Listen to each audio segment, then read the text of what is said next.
Olá, gente bonita do meu planetinha. Com grande alegria estamos de volta com mais um episódio do nosso Pod Teles. Aqui você pode ir. E com grande satisfação nós temos hoje, como sempre, um convidado especial. Todos são especiais e cada um na sua especialidade. Antes, porém, um agradecimento aqui ao nosso Polo Inovale, onde a inovação faz morada junto com as oportunidades. Conosco também a agência Acenda Digital Mídia, o gentil oferecimento do restaurante Churrascaria Sabor do Meio-Dia, a Tecnoserve, Materva, o melhor chimarrão do sul do mundo, Cotramol, a nossa cooperativa dos caminhoneiros. Conosco também a Odontovida, a nossa clínica dentária na Getúlio.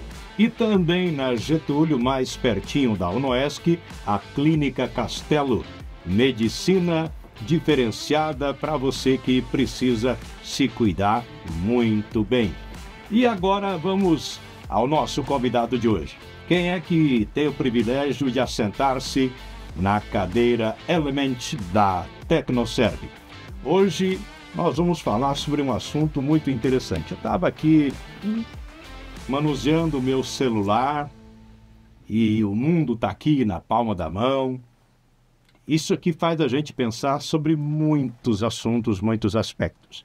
Entre eles, este assunto aqui, ó, direito espacial.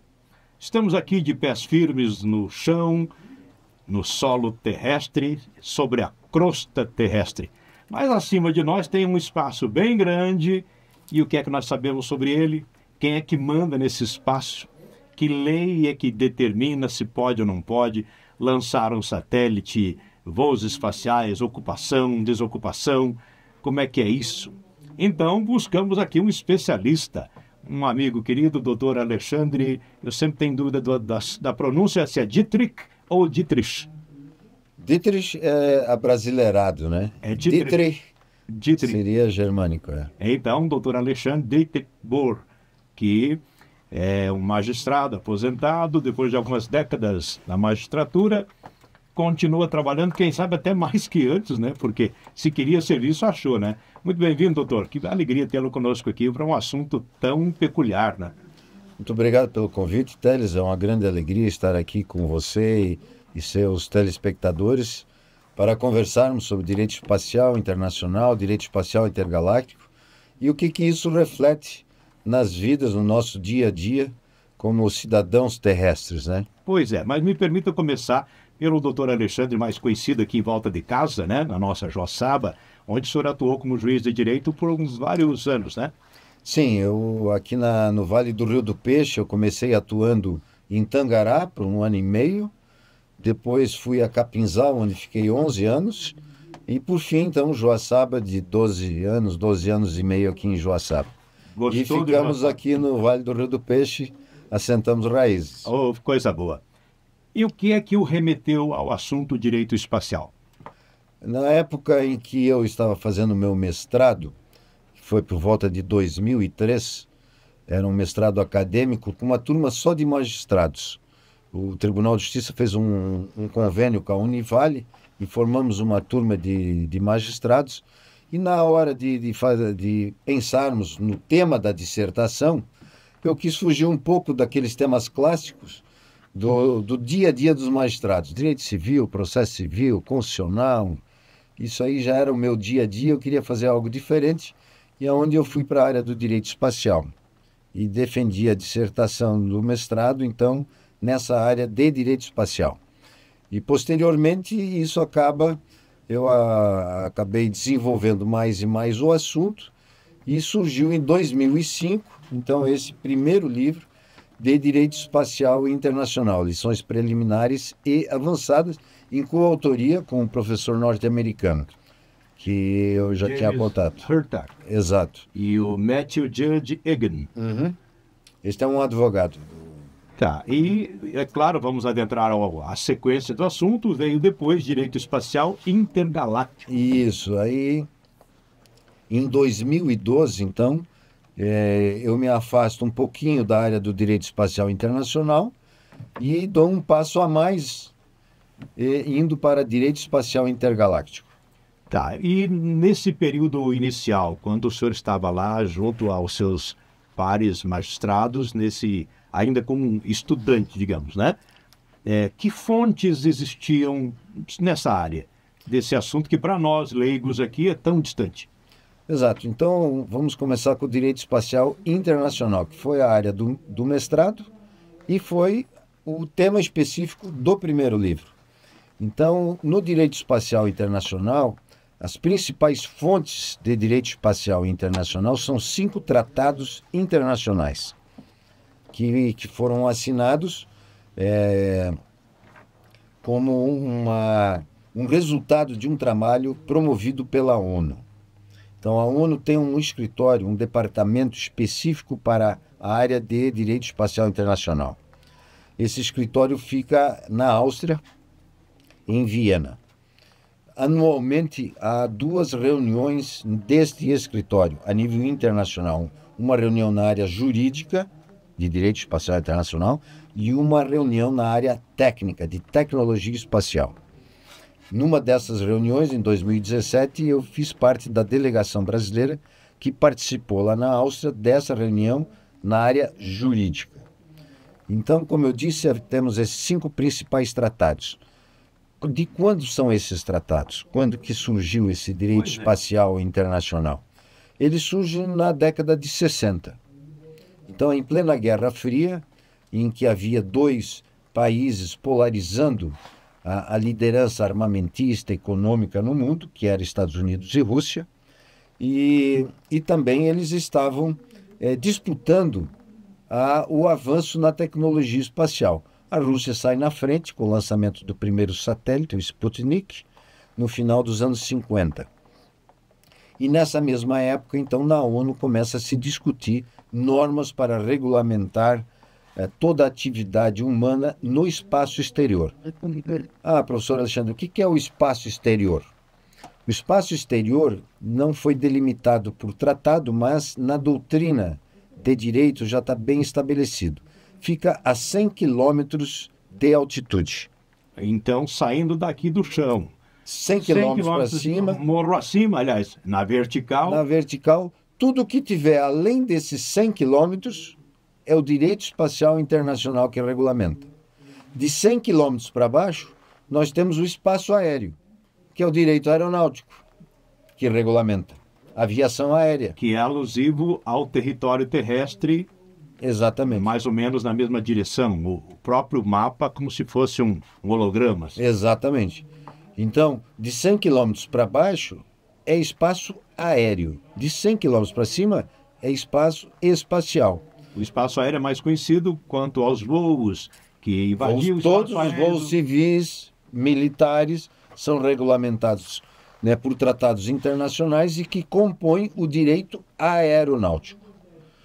Acima de 100 quilômetros, nós estamos no espaço exterior, que é a denominação usada nos tratados. Tá. Então, uma possível viagem turística ao espaço exterior não é assim aquela viagem de dias e dias? Dias e dias, não.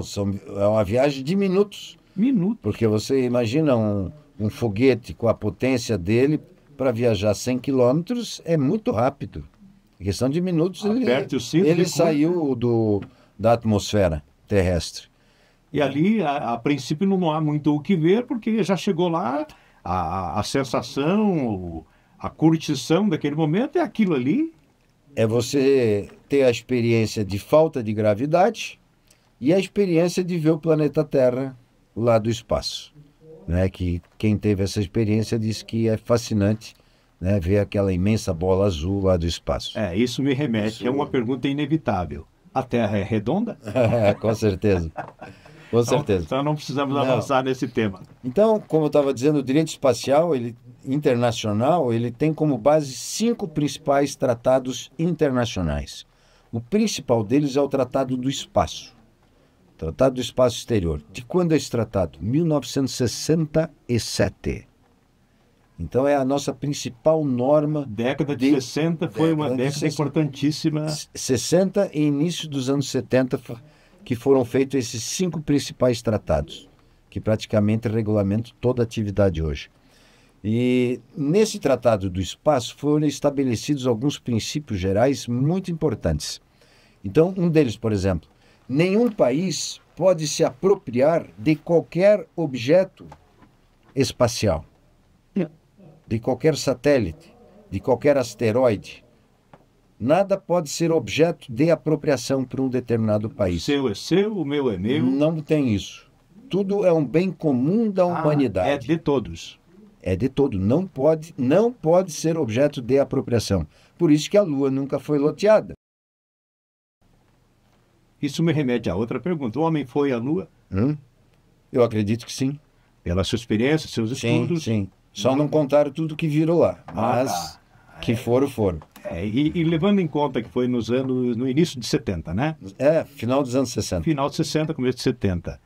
Tínhamos tecnologia para tanto? Ou não é tão longe? Não, é uma tecnologia, quem estudou um pouco de como foi essa primeira viagem, a tecnologia completamente rudimentar, porque os computadores, eles eram muito rudimentares na época para fazer todos os cálculos de voo, a telemetria do voo, muita coisa feita à mão, por calculadoras. E então, muita coisa feita mesmo manual. Hoje em dia, praticamente, a gente fica pensando como que conseguiram fazer isso naquela época. Porque hoje a telemetria do voo é feita por computador, inteligência artificial, e em questão de minutos, segundos, eles fazem toda essa telemetria e planejamento do voo. Na época foi tudo feito à mão. E nesse mundo de várias teorias da conspiração, há quem combata a ideia de que o homem foi à Lua, dizendo que a NASA mentiu, que foi uma fake news intergaláctica. Algumas fotos e filmagens são contestadas, né? Então, no meu atual entendimento, sem se aprofundar muito, eu acho que algumas fotos até foram montadas, porque tudo que eles fotografaram e filmaram lá, eles não podiam mostrar. Então tinha que ter um material de marketing.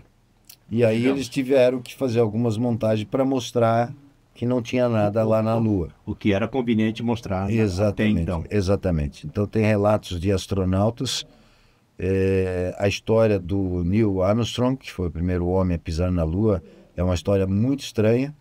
Ele voltou para o planeta Terra completamente deprimido, passou uma vida em solidão após todo aquele sucesso, a fama que os astronautas tiveram, desfile em carro aberto por todos os Estados Unidos, e nesses desfiles, nas entrevistas, ele aparentava uma pessoa completamente fechada, não estava feliz com aquilo. Então, muitos repórteres, muitos jornalistas investigativos que investigaram a história da vida dele, chegaram à conclusão de que ele realmente entrou em depressão, não estava feliz, porque ele não podia contar tudo que ele viu na Lua. Ou não gostou do que viu, né? Algo que ele viu pesava muito. Esse não era o fato principal. O fato era não poder contar. Não poder contar. Está aqui, mas não pode sair daqui. Aí ele tinha que fazer uma farsa nos desfiles públicos, nas entrevistas, fazer e não servia para ele. Então esse é um fato. Então, sobre o homem esteve ou não esteve na Lua. Algumas fotos não são verdadeiras, acredito que algumas não sejam, porque eles tiveram que fazer algumas montagens, porque eles filmaram e fotografaram coisas que não podiam mostrar. Nós estamos aqui falando sobre direito espacial. Dr. Alexandre tem aqui as suas obras a respeito, e eu comecei a entrevista mostrando o celular na palma da mão. E não vai faltar quem indague, mas o que tem a ver direito espacial conosco aqui agora? Exato. Veja que a nossa vida, o nosso nível de vida tecnológico que nós temos hoje, dependemos completamente da tecnologia espacial. Qual tecnologia espacial? Dos satélites. Então veja, desde um GPS, que todo automóvel hoje, 0 km, tem GPS, os celulares têm o GPS, o celular só funciona porque ele está ligado, né, e depende do sinal de satélite. A aviação aérea não seria possível hoje sem os satélites. Sem falar na aviação militar. Hoje, os equipamentos militares dos aviões, de navios, de tanques, a mira dos canhões, etc., ela é afinada pelos satélites. Precisão. A precisão, porque o satélite fixa o alvo, aonde está o tanque ou o avião que vai lançar, e isso tudo é feito por satélite. E aí tem que ter um cálculo de distância, velocidade, Tudo. condição atmosférica. Exatamente. Então, tudo depende da tecnologia espacial. Os navios, toda a navegação marítima não seria possível sem satélite. A nossa programação das safras sem a previsão do tempo. A previsão do tempo é feita por satélites. E eu poderia ficar aqui a tarde inteira nomeando, Motivos, né, razões. razões, atividades humanas que dependem hoje do satélite. Um hospital não funciona hoje sem a tecnologia dos satélites, porque muitos equipamentos eles estão na internet. Né? A internet toda iria acabar se não tivesse os satélites. Então, toda a nossa vida hoje depende da tecnologia espacial e, por outro lado, depende do direito espacial internacional, que é o que regulamenta essas atividades. O direito fica ainda mais importante a cada dia. Exato. Então, veja, Teles, tem um tratado internacional que ele é direcionado especificamente para os objetos espaciais lançados ao espaço exterior. Então, todo objeto espacial que é lançado ao espaço exterior, ele passa por um registro, como se fosse um carro que você vai fazer um emplacamento no Detran. Todo foguete, todo satélite, ele é registrado num determinado local, na ONU. A ONU tem um departamento que registra todos os objetos. Qual a finalidade desse satélite? Quanto tempo ele vai ficar? Qual é a rota dele? Ah, não é só botar lá no Não, espaço. em qualquer lugar, você não vai bater com outros. Não é ao sabor do vento. Exato, porque hoje nós temos milhares de satélites em órbitas diferentes. Então, tudo é registrado, tem que passar por uma aprovação, ó, essa rota está liberada, não, tem que mudar um pouco, etc. Semelhante à frequência de uma emissora de rádio, por exemplo. Mesma coisa, mesma coisa. Então, existe um tratado internacional especificamente sobre isso, para registrar todos os objetos. É claro que o que ocorre também é que tem objetos, satélites de dupla finalidade. Então, por exemplo, os Estados Unidos, quando vai lançar um satélite militar espião, ele não vai registrar na ONU como militar espião. Ele registra com uma outra atividade, só que é um satélite que tem uma dupla finalidade, que é também de espionar. Hoje os satélites eles batem fotografia da crosta terrestre com uma precisão de metros.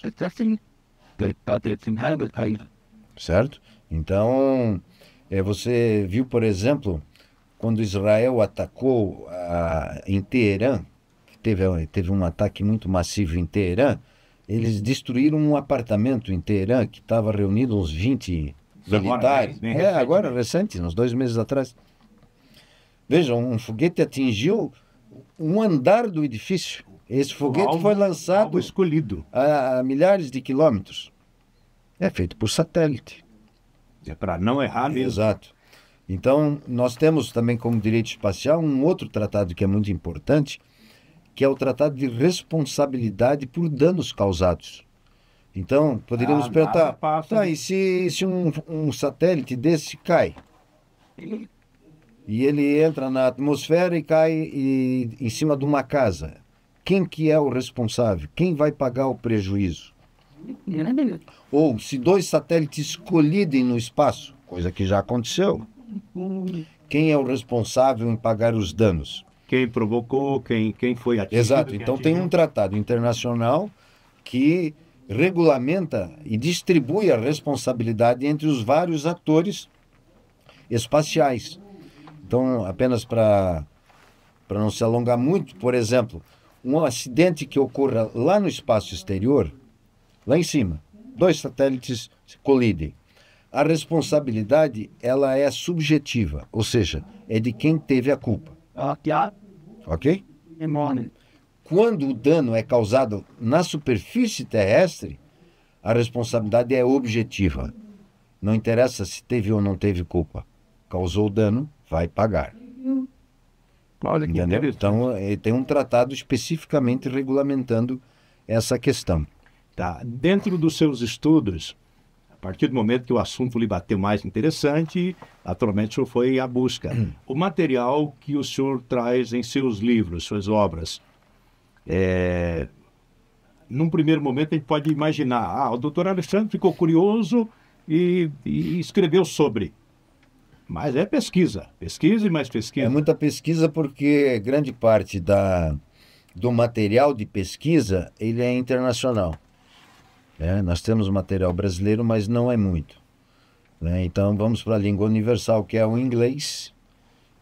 Graças a Deus temos a internet para fazer essa pesquisa, Facilita muito. porque se dependêssemos de biblioteca, eu teria que sentar numa biblioteca ou nos Estados Unidos ou em algum lugar da Europa. Então, com a internet facilita esse trabalho de a gente poder pesquisar em vários bancos de dados O diferentes. senhor continua pesquisando. Com certeza, com certeza. Tá. E nós temos aí notícias recentes de asteroide, de algum corpo celeste de tamanho gigantesco, se aproximando da Terra. E é claro, aí o folclore também toma conta, o medo, né? As crendices, enfim, a ignorância. E aí aquela preocupação, mas há um fundo de verdade? O que o senhor viu, sabe ou pensa sobre isso? Nós tivemos um evento há uns meses atrás de um objeto celeste, o Oumuamua, né?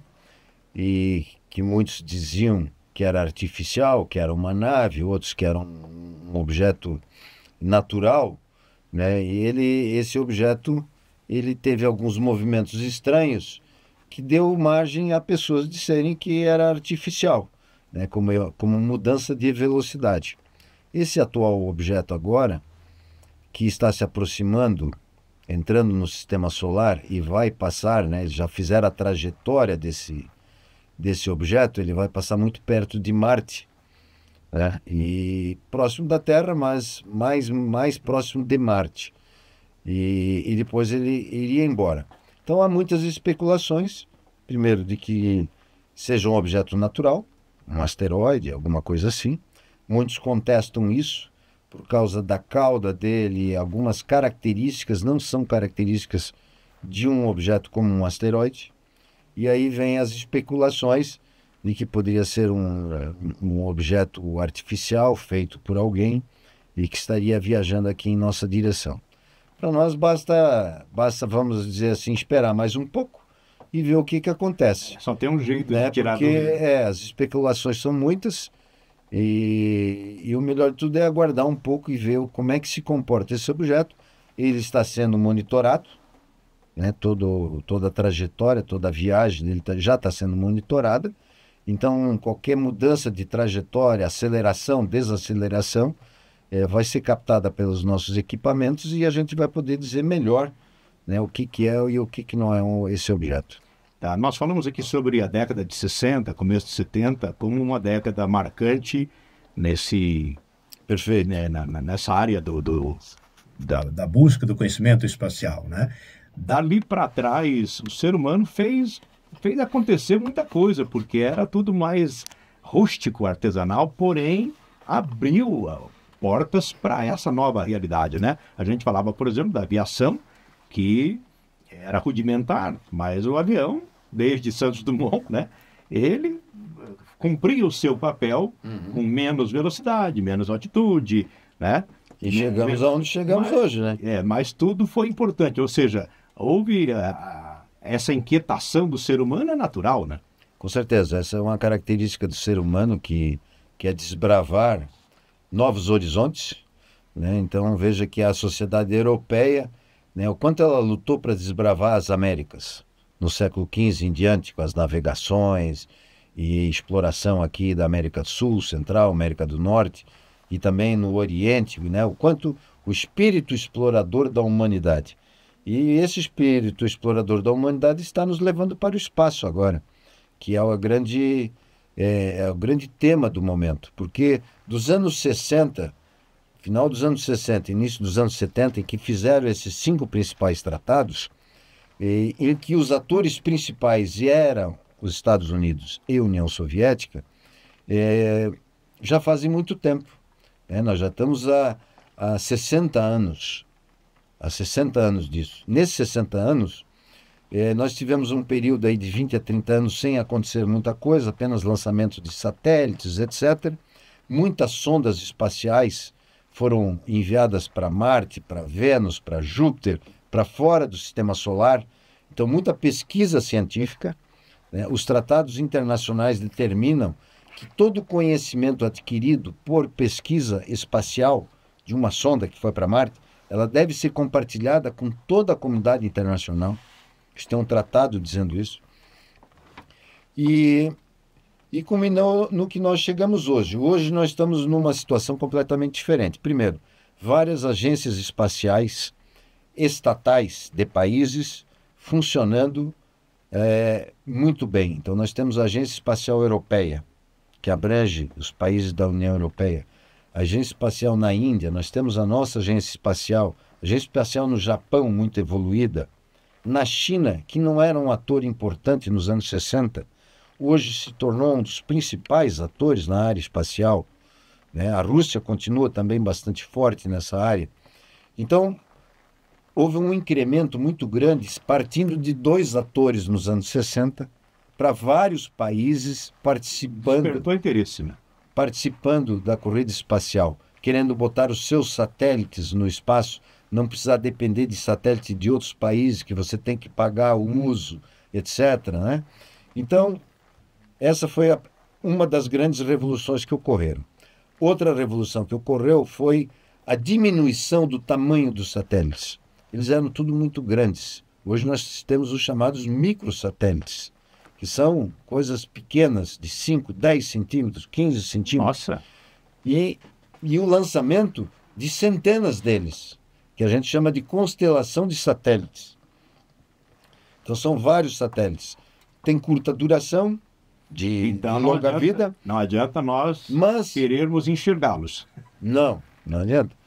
Mas se tornou baratos. Então, por exemplo, tem universidades que lançam um satélite, um microsatélite desse, para ficar 5, 6 meses no espaço, fazendo uma determinada pesquisa para a universidade. Olha só. Interessante, né? Então, isso foi uma grande revolução, né? A diminuição do tamanho dos satélites. A outra foi o aumento dos atores espaciais. A privatização? E, por fim, exatamente, a entrada das atividades privadas, né, na atividade espacial. Então, as atividades espaciais que eram só estatais, só públicas, elas passaram a ser privadas também. Então, né, o grande nome que todos conhecem, o Elon Musk, né, com a SpaceX, que está fazendo praticamente todo o transporte da NASA para a estação espacial, etc. Ele passou a ser um fornecedor de serviços. A NASA não tem mais o ônibus espacial, não tem mais os seus veículos espaciais. Ela contrata terceiros. E para a NASA é muito bom, porque ela consegue contratar mais barato do que ela fazer o ônibus espacial, ela fazer o foguete. Qualquer semelhança com privatização nossa aqui do dia a dia, mera coincidência. É a mesma coisa. Para a NASA, apesar de lá as coisas funcionarem melhores do que aqui, mas quando a NASA ia comprar também custava 3, 4 vezes mais caro. Então, a privatização gera concorrência, incita a concorrência. Incita a concorrência, diminuição de custos, né? Porque uma empresa ela tem que estar ligada nos custos, porque senão ela não sobrevive. Tem que viabilizar. Né? Coisa que uma empresa estatal não está preocupada, né? Porque se faltou caixa, o governo banca. Então, a entrada de empresas espaciais é muito promissora.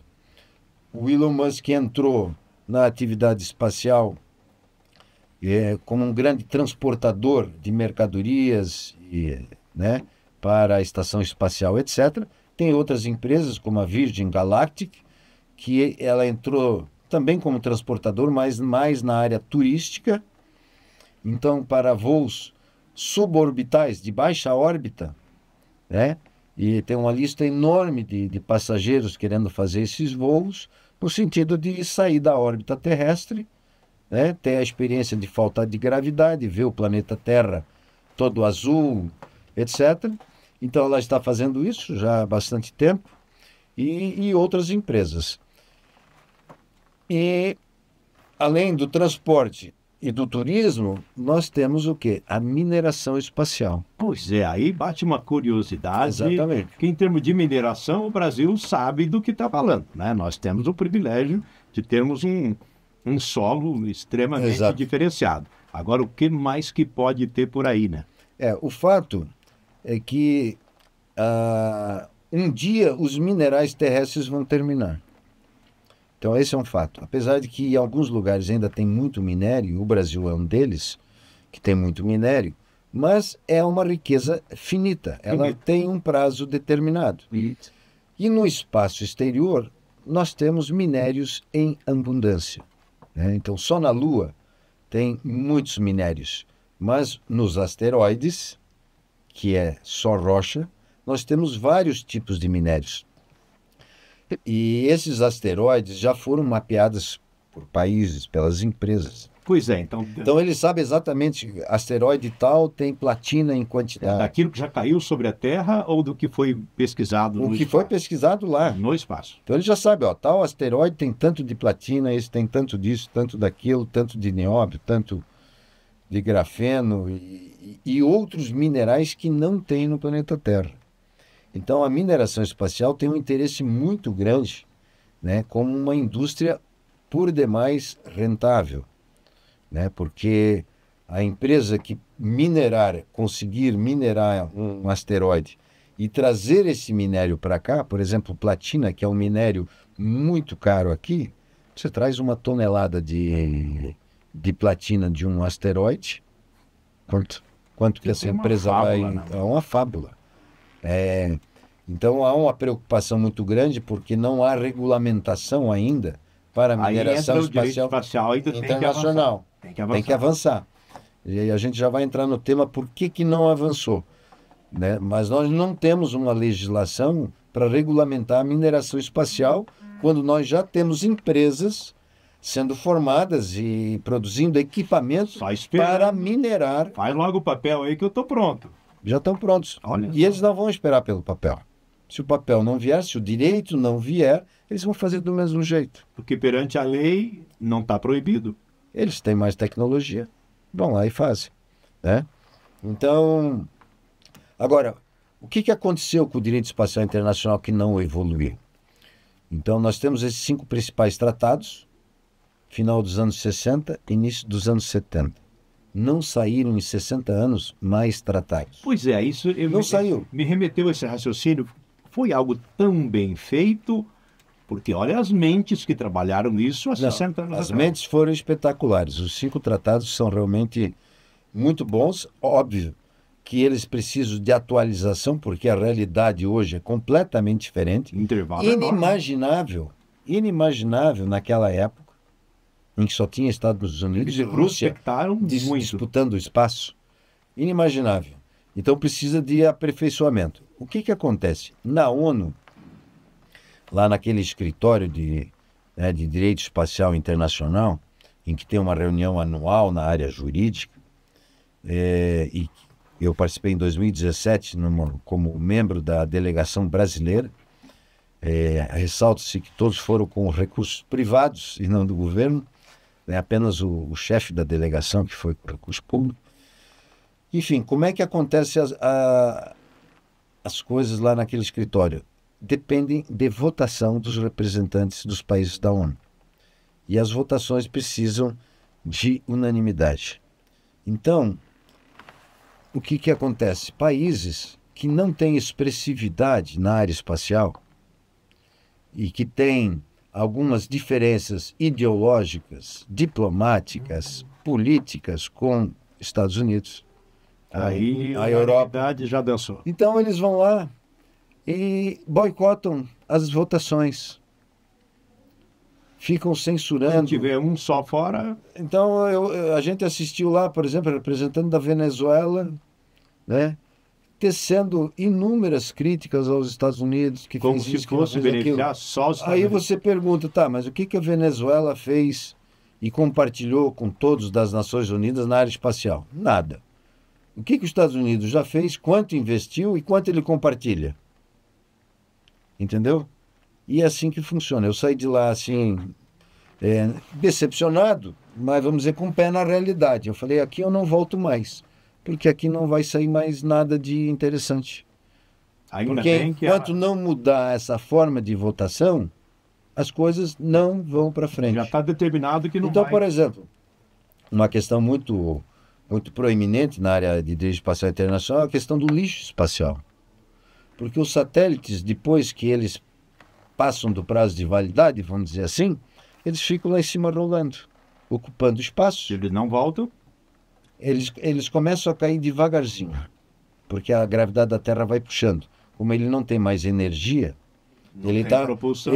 na velocidade, mas ele está na velocidade inercial, porque no espaço tá. não tem atrito. Ele ainda está no embalo. Ele está no embalo e está na rota, mas a gravidade da Terra vai puxando ele aos poucos. Nós temos milhares de satélites ocupando espaço e com o perigo de colidir com outros satélites. Porque ele já não tem comando. Não tem mais. Então, ao lançar um outro satélite, tem que considerar que aquele espaço poderá estar Sim, existem, ou estará seguramente. Existem organizações nos Estados Unidos e na Europa, principalmente nos Estados Unidos, que monitoram milhares de objetos espaciais 24 horas por dia para saber onde eles estão e para dar o comando para tal satélite tem que mudar de órbita. A estação espacial tem que descer X metro que vai passar. E esse objeto espacial, o lixo espacial, às vezes pode ser um pedaço de um objeto que está em velocidade inercial. Ele está viajando a 25 mil quilômetros por hora. Rapidinho, hein? Ou seja, um objeto... É melhor não colidir, né? Um objeto de 10 centímetros, 5 centímetros, é uma bala. Se pegar na estação espacial, fura.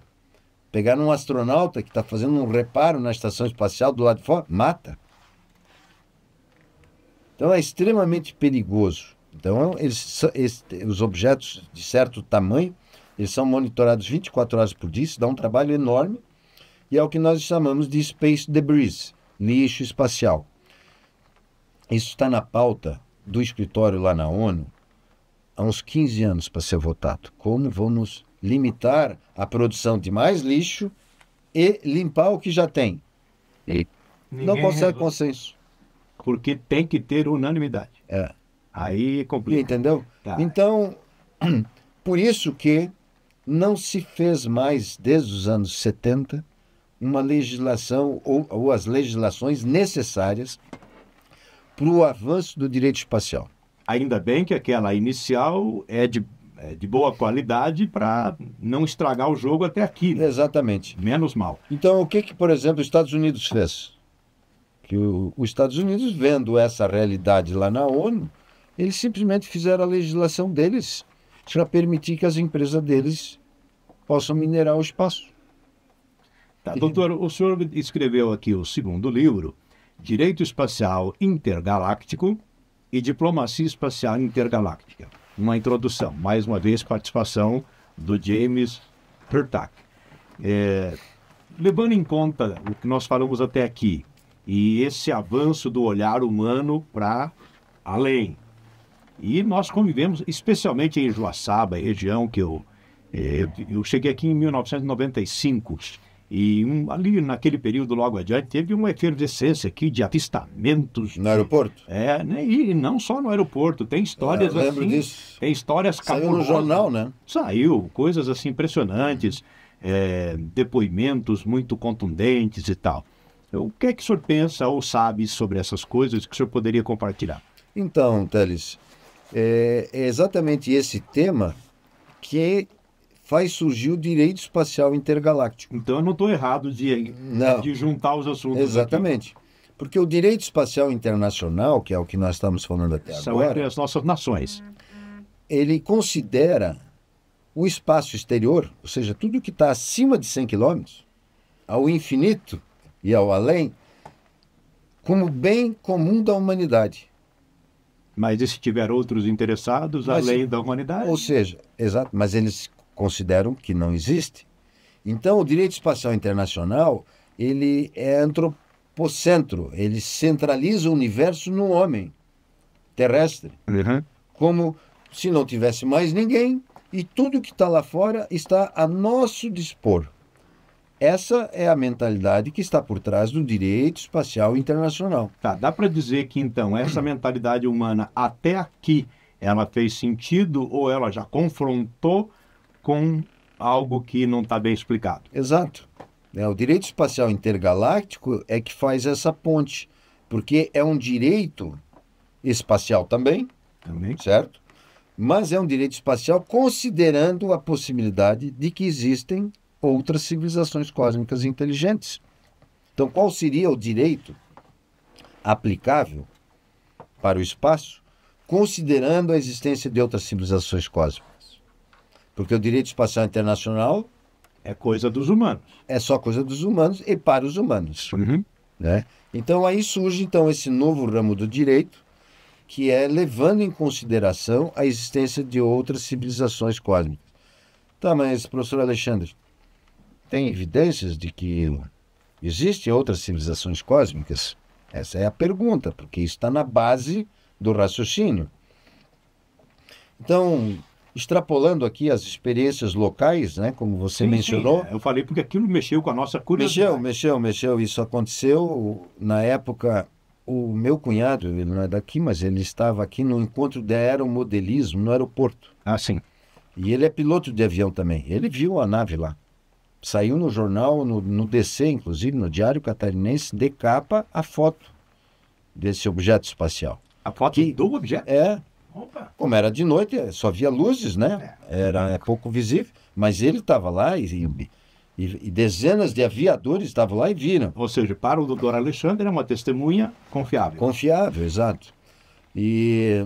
Mas, assim, no livro, ele usa a existência de civilizações cósmicas como um pré-requisito. Elas existem, qual que é o direito? Né? Agora, no capítulo 2, eu faço uma abordagem sobre experiências de pessoas idôneas, internacionais, que atestam a existência de outras civilizações cósmicas, no sentido não de convencer o eleitor que existe outras civilizações, mas pelo menos ele levar a sério o tema. Não deixe de considerar. Não deixe de considerar, né? Então, por exemplo, eu cito o Edgar Mitchell, que a gente já mencionou aqui, que foi o sexto homem na Lua, né? E ele, em várias entrevistas, ele falou abertamente da existência de outras civilizações cósmicas. Falou abertamente. O presidente Ronald Reagan, numa abertura das Nações Unidas, desculpe, ele levou em consideração que existiriam outras civilizações cósmicas. E se todos nós tivéssemos consciência disso, quem sabe nós estaríamos lutando menos entre nós. Baita recado, hein? É um baita recado. Então, por que o Ronald Reagan usou esse exemplo para estimular a paz terrestre? Ele não ia usar, ele podia ter usado N outros argumentos, mas ele usou esse. E se nós soubéssemos que existem civilizações hostis, nós não, né? Aí, por exemplo, eu me perguntaria, havendo essas civilizações inteligentes, capazes, elas estariam sujeitas a alguma legislação do planeta Terra? Porque há quem diga que o planeta Terra seja um grão de areia, né, na comparação universal e tal. De qualquer maneira, pelo menos o ser humano está se precavendo, né? Por enquanto, o que há de legislação nossa ainda é para nós. Essa tenta, no caso, um passo diferente, mas pelo menos é uma tentativa, né? É uma tentativa, porque as evidências e até provas são bem sólidas da existência de outras civilizações. Veja, Teles, em 2023 e 2024, em 2 momentos, tiveram 2 audiências públicas no Congresso dos Estados Unidos, no ano passado e no ano retrasado, de um comitê especial formado entre os congressistas americanos, dos 2 partidos, democratas e republicanos, para estudar a aplicação de recursos públicos em projetos secretos pela CIA, Pentágono, Força Aérea, NASA. Que projetos secretos esses? com envolvimento na pesquisa sobre questão extraterrestre. Ou seja, o assunto está muito sério. Então, o que eles estavam pesquisando? Que grande parte do orçamento americano, que ele é feito pelo Congresso e auditado pelo Congresso, ele é fiscalizado pelo Congresso, boa parte do orçamento do Pentágono, CIA e outras organizações, parte do orçamento deles não era auditada. Ou seja, os congressistas não sabiam para onde ia o dinheiro. E para onde ia o dinheiro? Para esses projetos secretos de pesquisas de civilizações cósmicas. Então, eles fizeram 2 audiências públicas para se inteirar desse assunto. Ó, já considerando que a gente já sabe, então vamos clarear isso aqui. Vamos clarear. Vamos botar a lei em cima. Então, nas audiências, houveram várias testemunhas diferentes. Então, muitos ex-militares, ex-oficiais da CIA, do Pentágono, do setor de inteligência, resumidamente, atestando que existem outras civilizações cósmicas, que agências do governo norte-americano tiveram contato com outras civilizações cósmicas, que eles recuperaram naves extraterrestres que caíram e tentaram fazer tecnologia reversa, ou seja, desmontar e montar para entender a tecnologia superior deles. Ver como é que funciona isso. Então, várias testemunhas de alto nível de confidencialidade atestaram que isso tem ocorrido nos últimos 70 anos. Isso não é de agora, nos últimos 70 anos. Então, se o Congresso norte-americano está investigando isso, que outros argumentos nós precisamos? É sério o suficiente. É sério o suficiente. Como é que fica o Brasil nesse cenário? A legislação brasileira, o interesse do governo, etc. No Brasil, não há uma investigação nesse sentido. O que houve no ano passado foi uma audiência pública no Congresso brasileiro, promovida pelo general Girão, que é um interessado no assunto, em que chamou especialistas nessa área, brasileiros e 1 ou 2 ingleses, que testemunharam no Congresso e trouxeram seus depoimentos. Então foi uma audiência muito interessante. Eu não tenho conhecimento de desdobramentos dessa audiência, mas foi bastante interessante. Apenas aqui para, vamos dizer assim, para rechear um pouco o nosso nível de argumentos, né? Vamos sair um pouco dos Estados Unidos e vamos falar um pouco da Rússia. Nos anos 60, uma cosmonauta russa, Marina Popovic, nos anos 60, ela foi a terceira mulher a pilotar um avião acima da velocidade do som. Ela tem 107 recordes da aviação russa. Uma mulher. Com 40 aeronaves diferentes.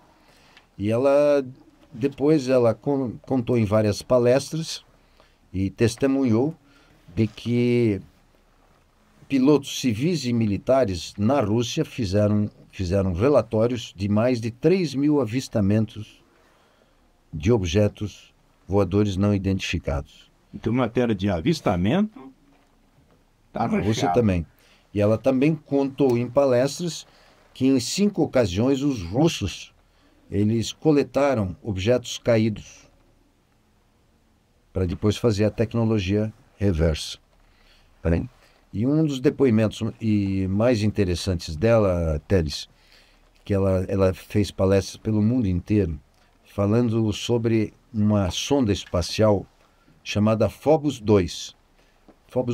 Phobos é um dos satélites de Marte. Essa sonda espacial foi lançada para estudar aquela região de Marte, né, tanto o satélite como Marte, e ela explodiu, essa sonda, quando estava já em órbita de Marte. Só que essas sondas, elas vão batendo foto e vão enviando para a Terra.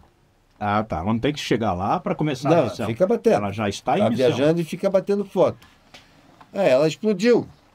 Daqui a pouco, demora alguns minutos, chegam as últimas fotos. Ela explodiu ou a explodiram? Aí que tá. Então, uma dessas fotos mostra um objeto espacial de cerca de 15 quilômetros de comprimento, Oi! né? E ela passou o mundo inteiro dando palestras e mostrando essa foto da Agência Espacial Russa. Então, esse é um outro indício bastante importante. Tem também o Paul Hellyer, Theodore Hellyer. Ele foi ministro da Defesa do Canadá há alguns anos atrás. E ele disse que conversou com um ex-militar americano, e esse ex-militar americano, de nome Charles Hall, atestou para ele que tem determinadas áreas nos Estados Unidos reservadas para viver extraterrestres. E ele teve contato com esses extraterrestres. Tipo área 75, como é que é É lá? a 51 que eles 51, chamam. área 51. Então tem áreas ali próximas. Ou seja, aquela Estão ideia de área reservadas. 51 não é uma lenda. Não, realmente existe. Realmente existe. Então, esse é um outro depoimento desse ex-ministro da Defesa do Canadá, reportando que esse militar americano reportou. Né? Por fim, para a gente fechar esse tema dos argumentos da existência, quando eu estava terminando o livro, em 2020, saiu uma reportagem do senhor Eshed, do israelense, né? Eshed. Ele foi por mais de 30 anos responsável pela defesa espacial de Israel.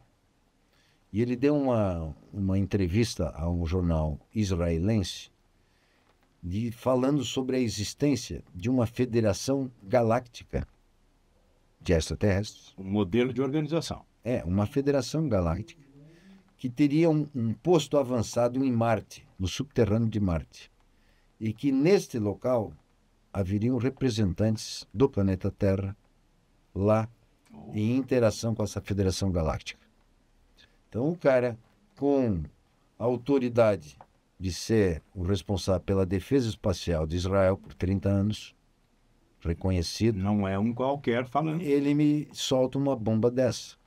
E aí me remete a uma pergunta inevitável. Esse representante da Terra seria humano ou um estranho que já estava por aqui, já que a gente tem que Não, admitir? humano.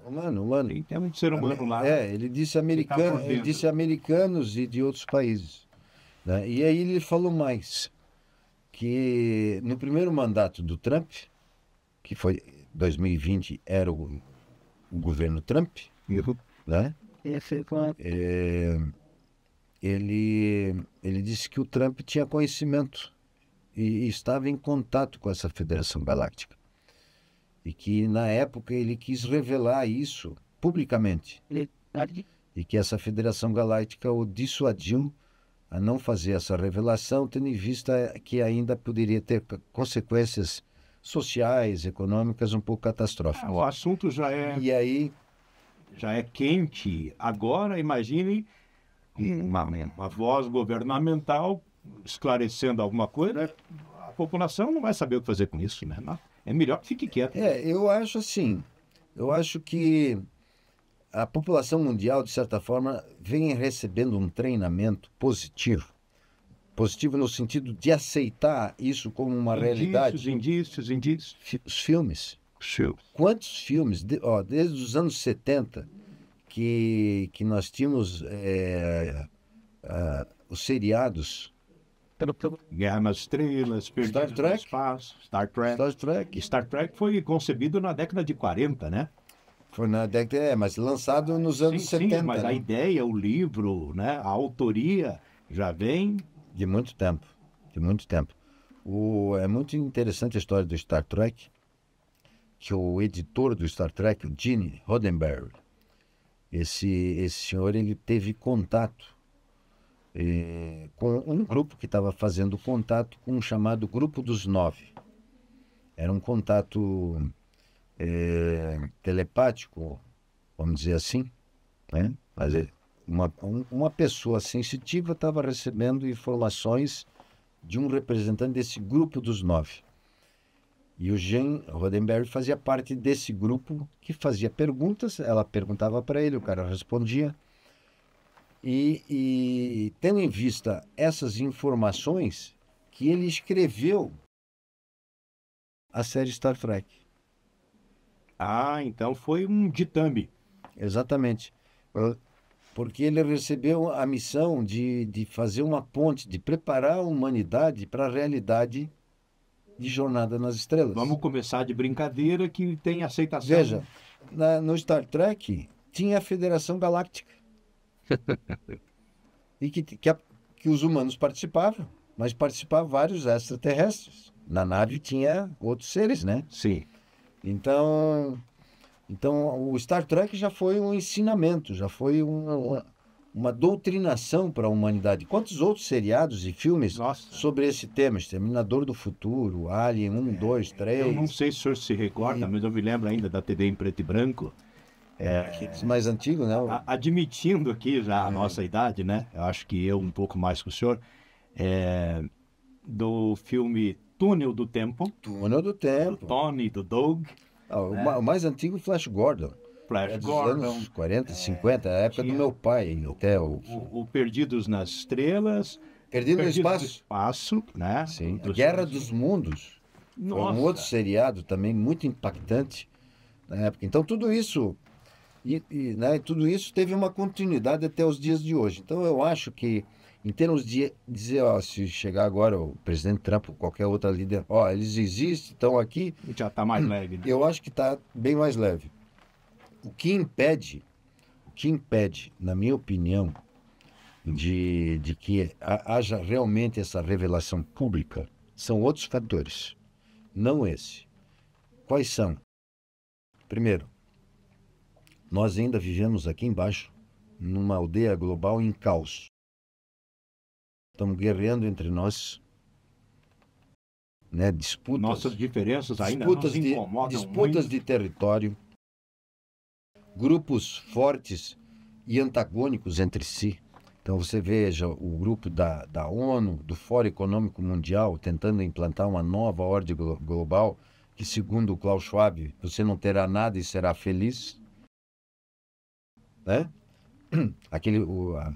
O salário mínimo mundial, né? Como se for para deixar todo mundo meio que na miséria, dependendo dos outros.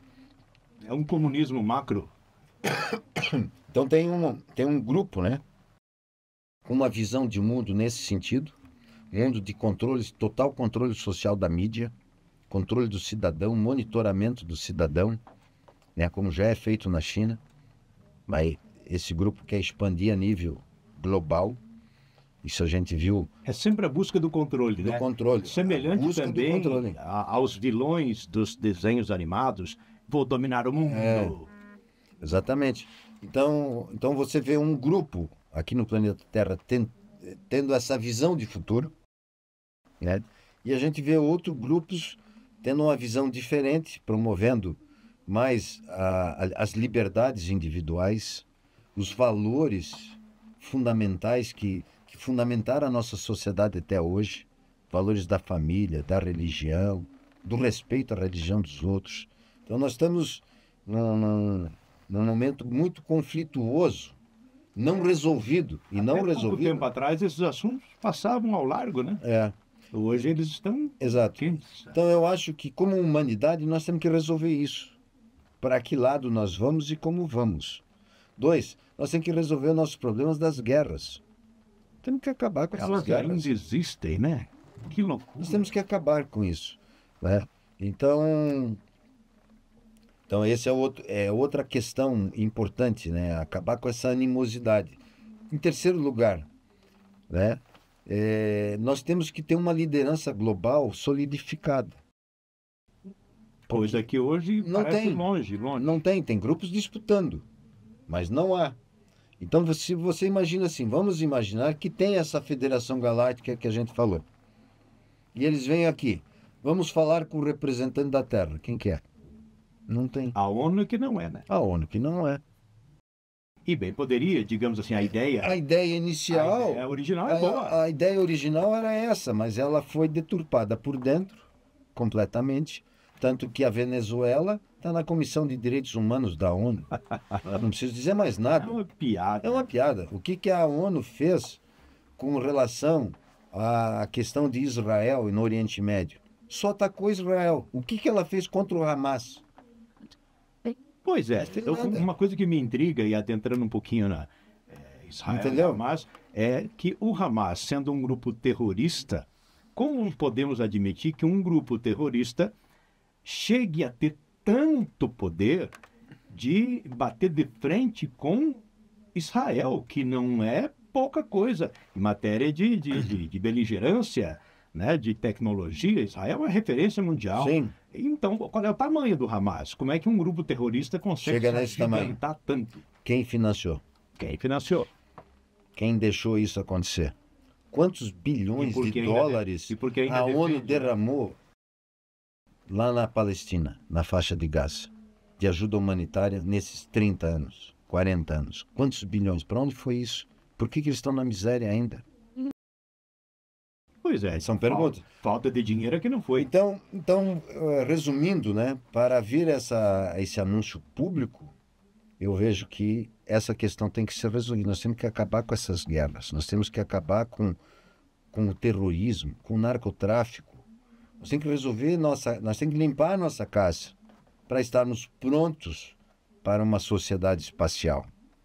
Nós não estamos prontos ainda. Como é que nós vamos para o espaço como uma civilização espacial, levando esses nossos conflitos Quem são vocês? para o espaço? Imagine o outro lá esperando, né? Nos recepcionando. Mas peraí, como é que tá lá? Nós vamos No seu levar, quintal. nós vamos levar nossas bombas atômicas para o espaço? É isso que nós vamos fazer? Entendeu? Então nós ainda somos uma civilização muito rudimentar, na minha visão, Sim. e na visão de uma possível federação galáctica. Se eles estão lá nos vendo, eu falei, calma aí, esse pessoal ainda não dá para vir aqui para o espaço. Podemos admitir que existam civilizações extraterrestres também de cultura, conhecimento e de caráter acanhado? Ou não tem como pensar que sejam iguais ou piores que nós? Aí, vamos dizer assim, vamos para a área da especulação, né? Porque que os estudos e, enfim, das informações que a gente tem nos levam a entender.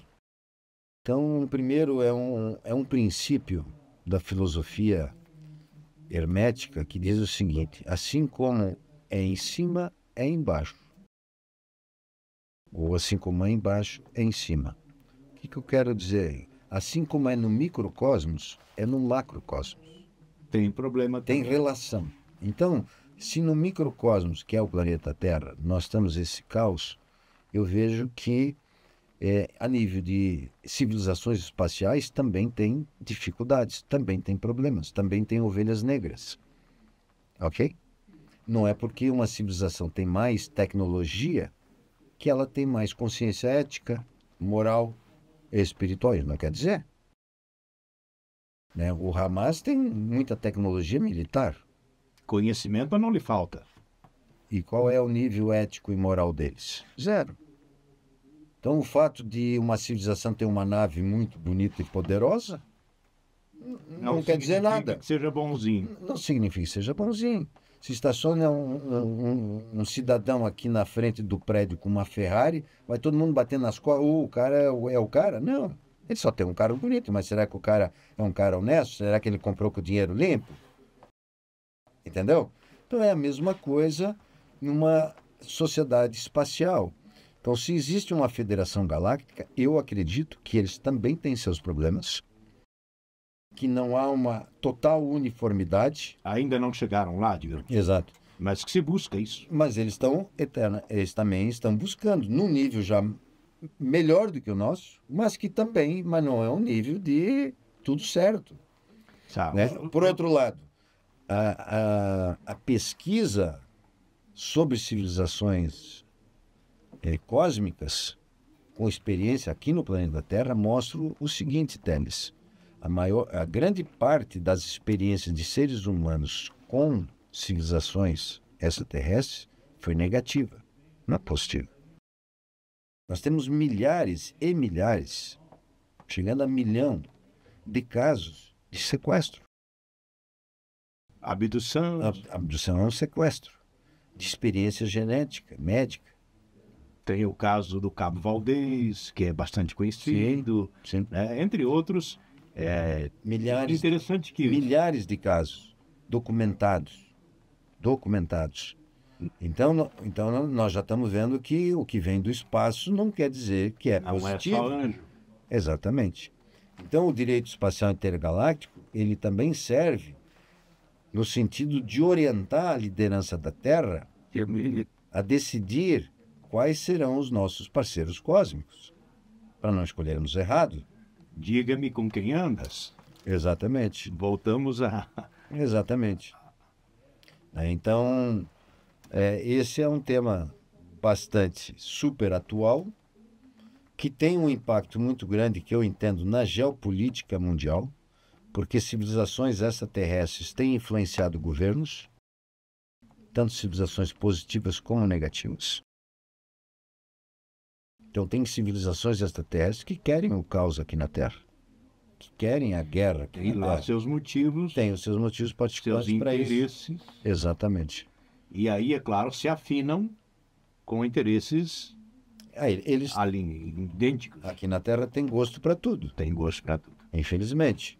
Me remeteu a um pensamento aqui quando o senhor mencionava que Star Trek foi inspirado, digamos assim, né? Uhum. E aí nós temos aqui as religiões que se conflitam, que concordam, discordam, e entre outros temas que nesse ambiente de religiosidade tem a mediunidade, né? Que alguns rejeitam, outros, o espiritismo, por exemplo, apergoa, ensina, no sentido, ou pelo menos tenta, né? Oferecer alguma luz sobre esse mistério, digamos, né? Do ser humano ser tal qual uma antena para ter contatos além. E aí, de repente, a gente vê nessas experiências que algumas coisas parece que vão nessa direção. O que é que o senhor pensa sobre isso? Olha, fazendo a tua pergunta com relação aqui à existência de outras civilizações cósmicas, os pesquisadores, eles dividem ou separam as fontes de informação. Então, uma testemunha ocular de um ser e um objeto extraterrestre é uma testemunha. Ela viu. Uma outra pessoa, ela era funcionária de um projeto um projeto secreto do Pentágono, que estava desmontando uma nave. Aí depois ele saiu do projeto e veio a público contar. É uma testemunha. É um denunciante. Aí uma outra pessoa diz que tem contato com um ser lá de qualquer planeta, mas é um contato mediúnico, por canalização. É outro tipo de testemunha. Ok? Então você tem que separar os níveis de testemunhas e classificar o tipo de informação que vem. Então, as testemunhas que vêm com informações de mediunidade, canalização, aí você tem que pesquisar, não tem tanta credibilidade como a testemunha que viu. 2, você tem que pesquisar como que ela fez essa mediunidade, essa canalização. Ela teve algum protocolo de segurança para saber se não é viagem, fake news, se não é fake news. Fake news espiritual. Espiritual, entendeu? Foi São Sebastião. Existem protocolos para você dar um certo grau de credibilidade a esse tipo de informação. Então, tudo isso tem que ser analisado, né? Eu estive dando uma palestra sobre direito espacial num congresso de ufologia, foi em 2017, eu acho, Congresso Internacional de Ufologia, na Foz do Iguaçu. E eu fiquei impressionado naquele congresso como haviam pessoas da área espírita no congresso, coisa que eu não tinha visto em outros congressos. Então, muita gente da área espírita relatando experiências com seres extraterrestres no centro espírita. Eu fiquei impressionado. E é melhor não levar isso para o lado religião propriamente dita, aquela religião da crendice e tal. Aí ciência pé no chão, Exato. analisando friamente. Exatamente. Aí a conversa rende, né? É o que é melhor. Por isso que é tão importante essas audiências no Congresso americano, porque eles estão ouvindo testemunhas. Ou testemunharam um fato, ou são denunciantes, porque trabalharam em algum projeto secreto, etc, etc. E aí estão denunciando. Por barbaridade que pareça, a informação ela precisa ser investigada, né? Considerada. Um outro tema que me intriga bastante, e confesso até que me assusta, é nanotecnologia. O senhor citava ainda há pouco dos microsatélites, né? Antes falava em satélite, imaginava aquela engrenagem, aquela engenhoca cheia de antena que viaja pelo espaço. Hoje nós estamos falando de coisa de centímetros. E a nanotecnologia, que é ainda mais profundo do que isso, né? De coisas minúsculas, que tem tecnologia embutida e que é capaz de fazer, sabe Deus o quê. Não é assustador isso? Plenamente assustador. Você vê que as agências de inteligência, eles te oferecem um copo d'água, você toma um copo d'água com o equipamento de dando tecnologia que eles vão te rastrear onde você vai. Está dentro do teu corpo. Meu Deus. Então, chega nesse nível, né? Então, Fiquei preocupado. Então a nanotecnologia é algo extremamente positivo, benéfico, se for usado para o bem, mas pode ser usado para matar. Como a navalha, né? Que Como pode qualquer coisa. fazer um Não belo é o barbeiro. objeto em si que é bom ou mal, mas sim a pessoa que está instrumentando o objeto. Tudo. Né? Dessas experiências, de tudo que o senhor já escreveu, pesquisou, e por ser uma pessoa do convívio da comunidade, que anda livremente por aí, tendo as suas atividades, continua professor, inclusive de artes marciais, né? Doutor Alexandre, eu diria que é popular, né? Isso não popular naquele sentido, né? Obrigado. Mas assim, é um dos nossos aí. Já vieram até o senhor para falar de algum avistamento, testemunhar alguma coisa desse campo? Não, pouco. Pouca gente. Bem pouco. Um que outro, assim, mais... Pessoas mais chegadas só que... Ah, tá. Não no sentido, vou falar com aquele cara porque ele é um guru da área. Não é por aí. Não.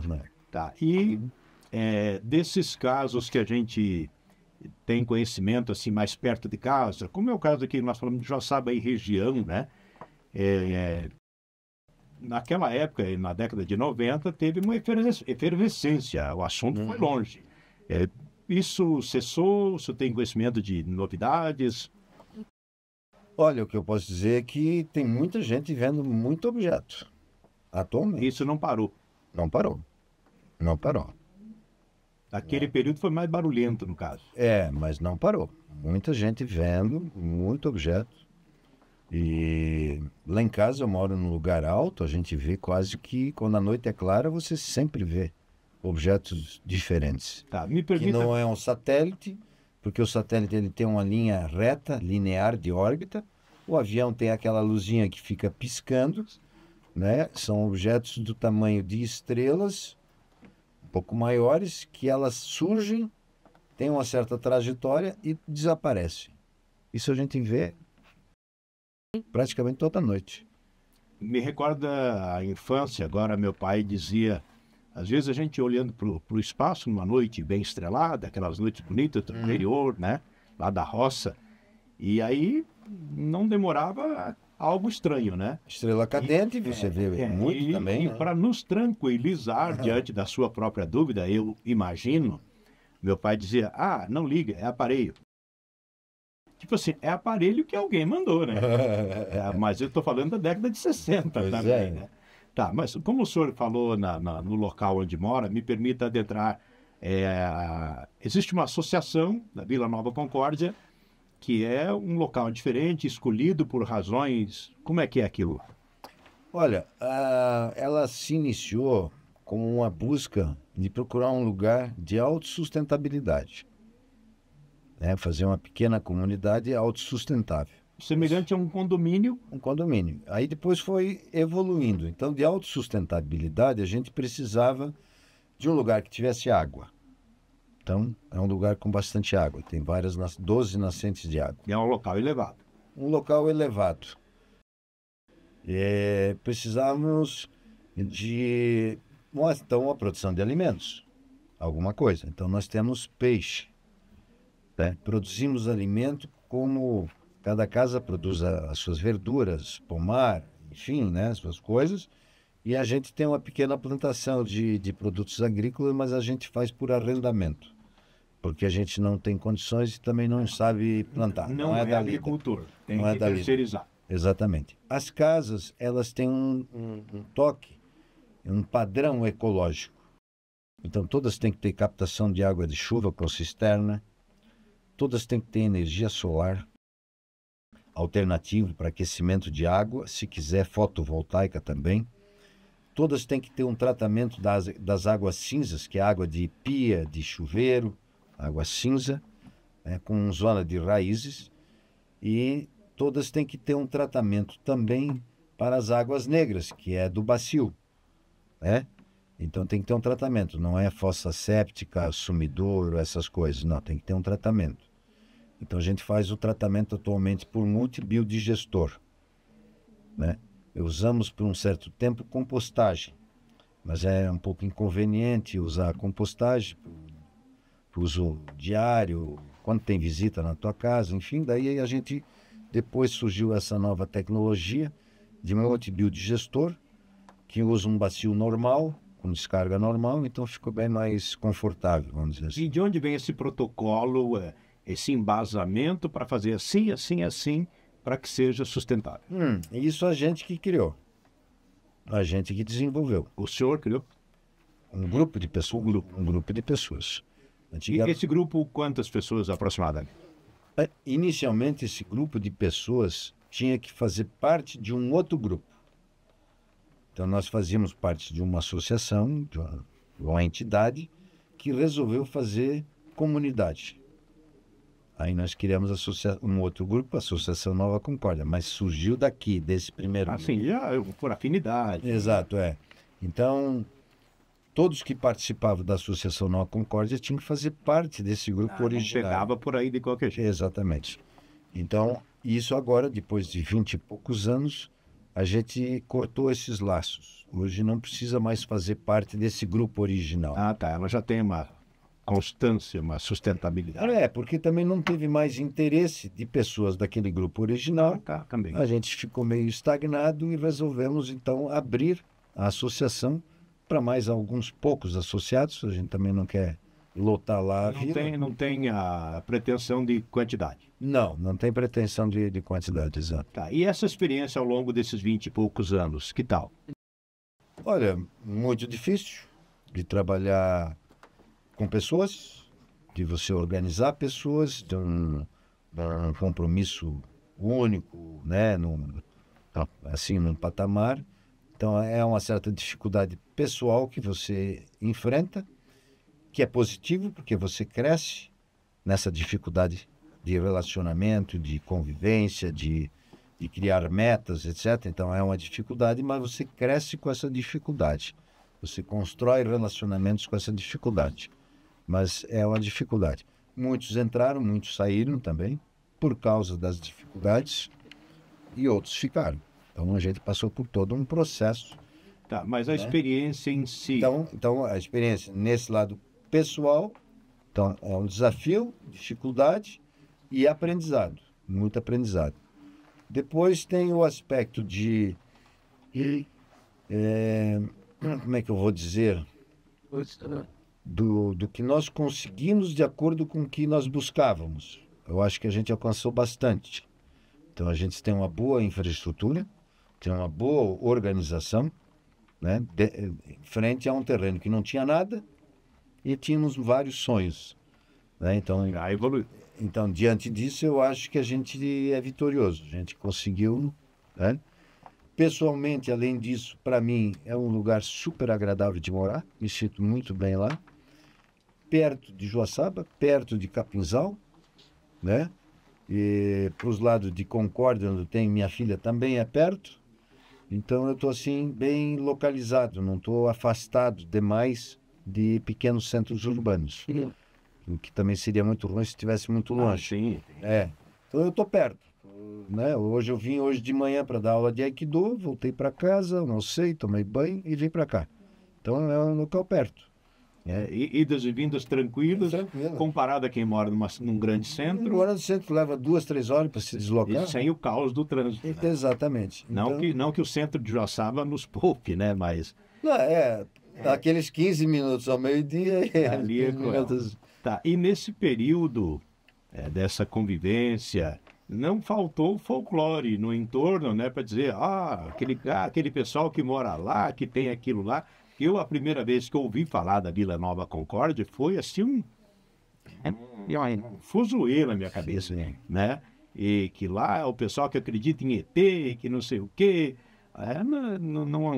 Não, assim... Que leitura dá? Não, os comentários são os mais bizarros possíveis. Eu procuro nem guardar, porque senão eu ia me incomodar muito. Então, os comentários são bizarros, né?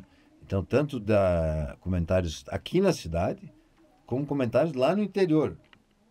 Né? A vizinhança. A vizinhança. Então, aí as pessoas que trabalham para nós, né, que são ali do interior também, né, eles ficam chocados com os comentários e estão lá convivendo conosco e não vê nada daquilo. E vai falando, meu Deus, como é que pode? Eu via isso, e não acontece. Então, isso chega até você, naturalmente. Claro, as pessoas contam, né? E principalmente as pessoas que trabalham lá conosco acham um absurdo, né? E o fato do senhor escrever sobre direito espacial.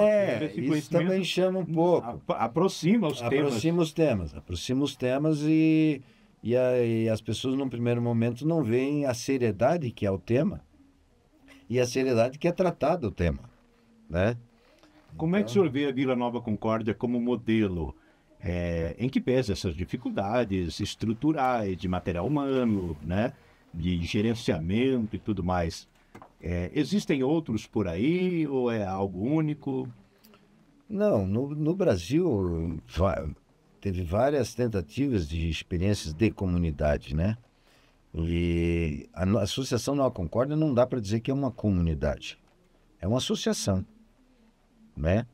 De pessoas que estão morando lá, pessoas com objetivos diferentes, objetivos comuns e objetivos diferentes.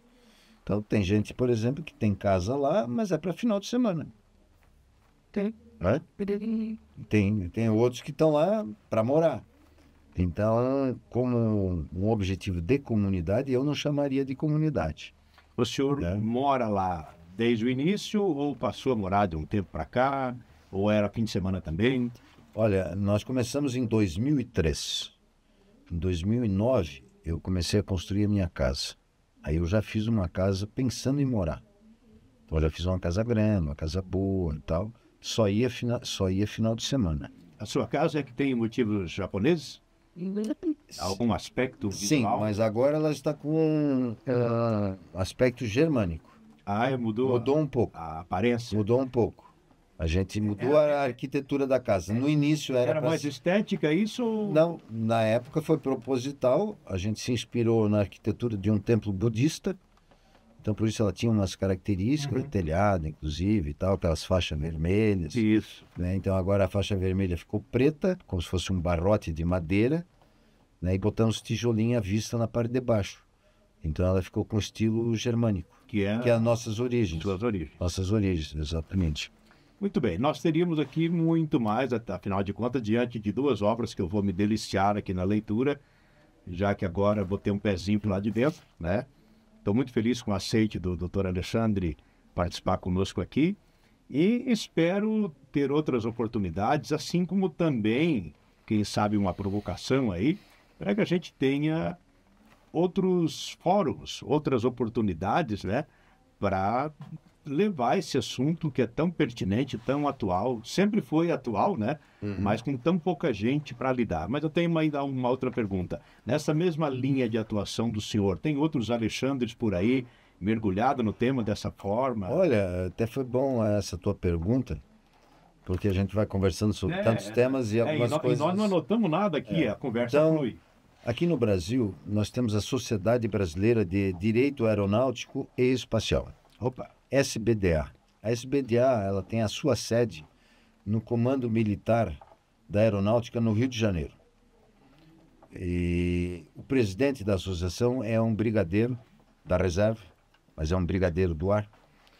E nessa Sociedade Brasileira de Direito Aeronáutico e Espacial, eles estudam direito aeronáutico, direito espacial internacional. Tem 2 grupos de estudo.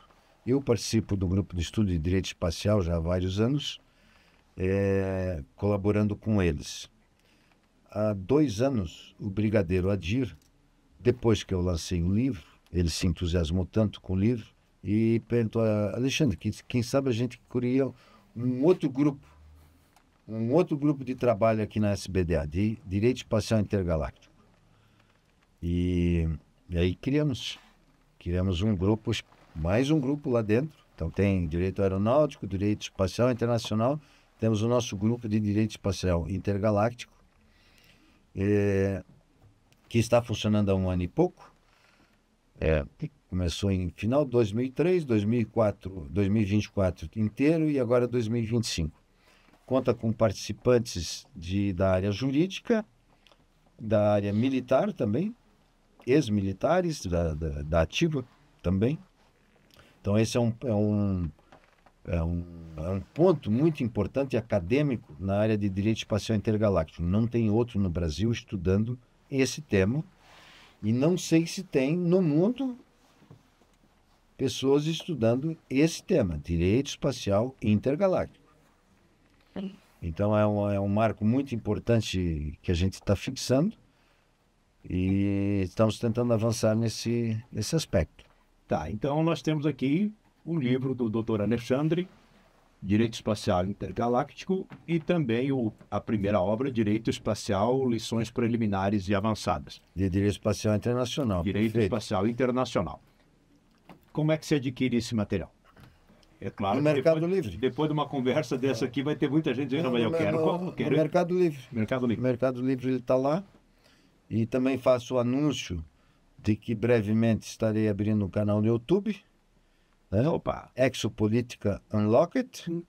Então vamos falar sobre esses temas, desenvolver esses temas, um pouco do que a gente falou hoje, inclusive, mas desenvolver mais profundamente em cada vídeo, né? Vai ter um tema diferente nessa área de direito, diplomacia e política espacial e como isso está relacionado à geopolítica planetária, como uma coisa está relacionada com outra. Há quem possa ter pensado já mais antigamente que era um assunto meio que secreto e tal. Ao contrário, né? Hoje o senhor sai se dispondo a vir aqui para as redes sociais e compartilhar conhecimento, desmistificar, enfim.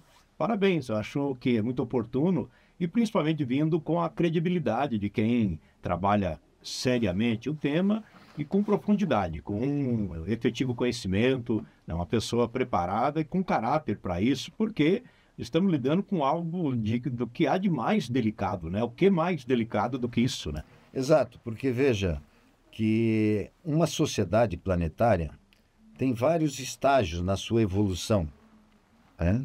Nós estamos aí com a sociedade planetária com 5.000 anos antes de Cristo de história e 2.000 anos depois.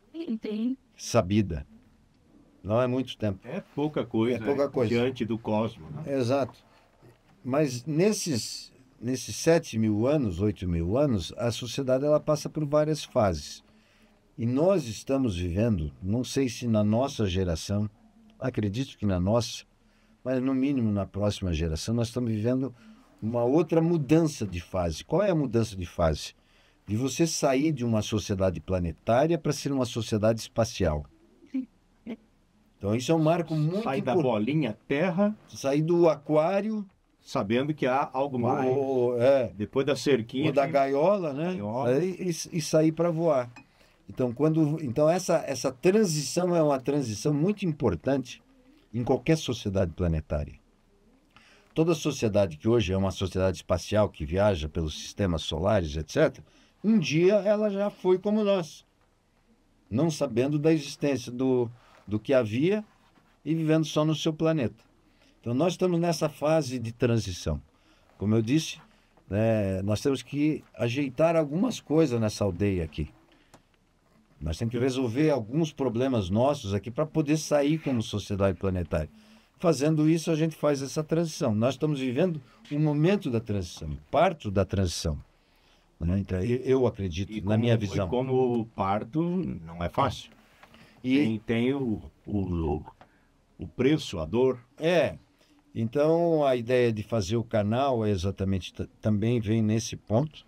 Eu sinto que estamos nessa fase de transição e quanto mais pessoas conscientes tiverem do que já tem do outro lado, que elas não tenham um choque e também não sejam enganadas facilmente por qualquer sociedade cósmica que esteja por aí. Tá, preciso ainda perguntar, além, é claro, das suas obras, que eu já a princípio recomendo, porque aqui nós conseguimos avançar um bocado, para quem tem interesse pelo assunto e é iniciante, o senhor recomenda alguma outra obra?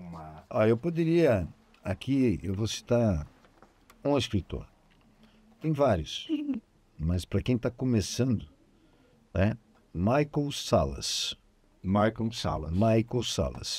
Salas com 2 L's. Ele tem várias obras. No meu canal eu vou falar muito sobre o que ele escreveu. Ele tem várias obras.